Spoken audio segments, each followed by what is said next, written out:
Hello guys, welcome back to my channel. ఇక ఈరోజు మన ప్రోమోలో అస్మిత దయ్యం లాగా వేషం వేసి భయపెడుతూ ఉంటుంది. తను యాక్చువల్లీ ఫేస్ ప్యాక్ వేస్తుంది, అది దయ్యం అనుకుని వెంకయ్య భయపడిపోతాడు. ఇక తను ఆపుతుంది, షర్ట్ పట్టుకుని లాగుతుంది. దయ్యం దయ్యం నాకు వదిలే ప్లీజ్, నీకు ఏం కావాలన్నా ఇస్తాను అని అంటూ ఉంటే ఇక కాఫీలో చక్కెర లేదు, చక్కెర ఏది అని అనగానే నేను చక్కెర లేకుండా తాగుతాను, మీరు తాగుతారని తెలుసుంటే కాఫీలో బోల్డ్ అంతా చక్కెర వేసేదాన్ని.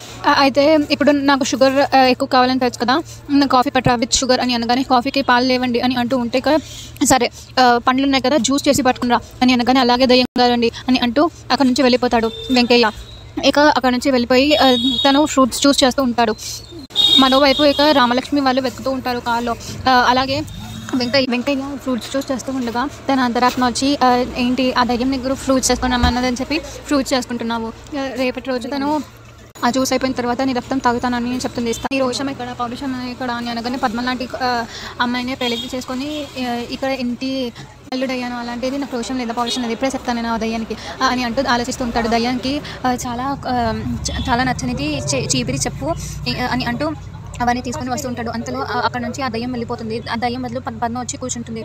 ఇక పద్మనే దయ్యం అని అనుకుంటూ తన మీద కప్పేసి కొడుతూ ఉంటాడు. మరి మన నెక్స్ట్ ఏం జరగబోతుందని